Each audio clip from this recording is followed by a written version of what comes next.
Hey everyone, hope week 2 went well for you. For me, it was middling. But I had the best injury report and the best pickups of the week. Because this is Mayo's Triple Play. Injuries, waivers, and more. All right, let's start with the biggest name of the week. Ray Rice goes down untouched with a hip flexor strain. Now the Ravens are saying he's not going to be out long, so that means a lot of Bernard Pierce potentially next week. But if he's not going to be out a long time, he's a potential great buy low target right now. So offer out some, not so great trades to see if you can pry Ray Rice away from his owner, because he's still going to be a legit top 6 running back. Another running back who had to leave the game, Reggie Bush. Well, he should have left the game, because he came back and then he fumbled, which was just terrible. At least he didn't get credit for it.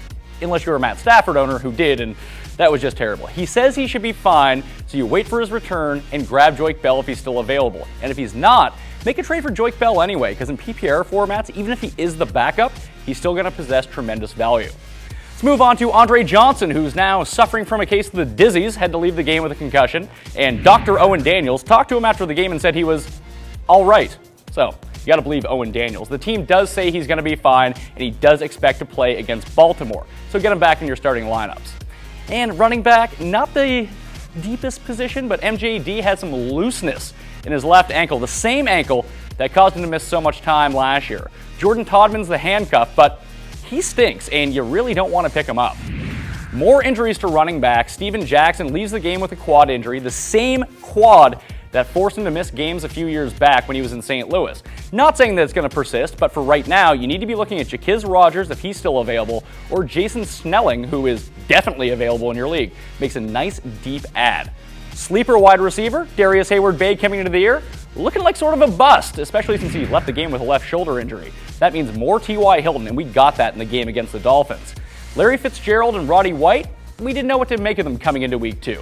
They both played, and they didn't do all so hot. Larry Fitz looks like he's okay though, and a great start for next week. And Roddy White in this high ankle sprain, no one knows what's going to happen with him. For now, you've got to keep him on the bench. And there was a trio of tight ends who got banged up as well. Brandon Myers had to leave the Giants game with a rib problem. No timetable yet on his return, but he should be okay for next week. Vernon Davis pulled up lame in the Sunday Nighter with a hamstring strain, and Vance McDonald took his spot. Don't pick up Vance McDonald. Not so great. But for Vernon Davis, you need to keep an eye on how effective he's going to be going forward. And Martellus Bennett catches 2 touchdowns, including the game winner, and then complains after the game that his shoulder is so painful he doesn't know what to do. Maybe this is just an extent of him trying hard for the first time in his career, but he sounds like an absolute wacko because of this. He should be fine going forward as well. And the big news of the day, just because of his backup, Eddie Lacy leaves the game with a concussion. James Starks comes in and absolutely rips the Redskins apart. If you're looking for someone to pick up, you got to start with DeAndre Hopkins, especially even though Johnson's going to be playing next week. Hopkins actually proved himself to be a pretty worthy target for Matt Schaub. 7 catches, 117 yards and a touchdown. Now, a lot of that came late after Johnson exited the game, so I wouldn't expect that much, but he's still a quality bench player to fill in for bye weeks. And look, stuff happens to Andre Johnson all the time. So if he does end up getting the number 1 receiver role, he could be a top 20 wide receiver.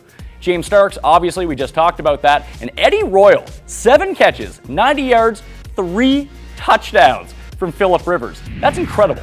And look, with Malcolm Floyd leaving that game with an injury, he could be out for a long time. Eddie Royal has a chance to soak up targets. Wouldn't expect 3 touchdowns every game, but he can still make a nice top 30 receiver, a nice flex play, especially in PPR formats.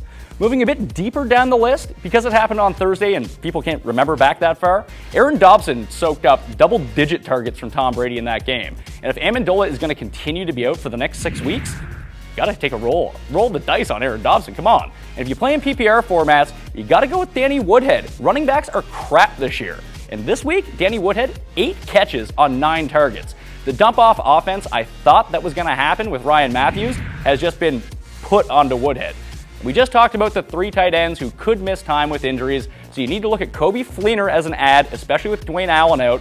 And my main man, Charles Dice Clay on the Dolphins, gets rushes, works in the passing game, scored a touchdown, and he's getting targets from Ryan Tannehill. He's a nice deep ad who is wildly available.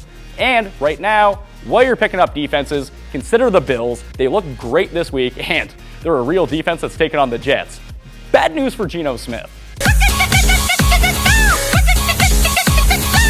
If you started Matt Stafford, you have a bone to pick with Reggie Bush today, as Stafford tried to hand him the ball after he came back into the game, and Bush booted it all around. And that cost Stafford 2 fantasy points with the lost fumble. Hopefully that doesn't cost you the week. Carson Palmer, he loves throwing negative points up on the board, especially in a pick 6 to DeAndre Levy, who, well, there's no other Cardinals around. I don't know who he was throwing to. It was the absolute worst pass of the day. Best pass?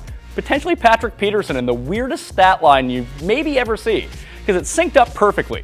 Peterson did a reverse and then stopped, turned around and threw it for 17 yards, and then later in the game, he hauled in a pass for 17 yards. So if you weren't watching and all you saw was the stat line, it looks like he pulled a Mr. Perfect, which he didn't, but would have been awesome.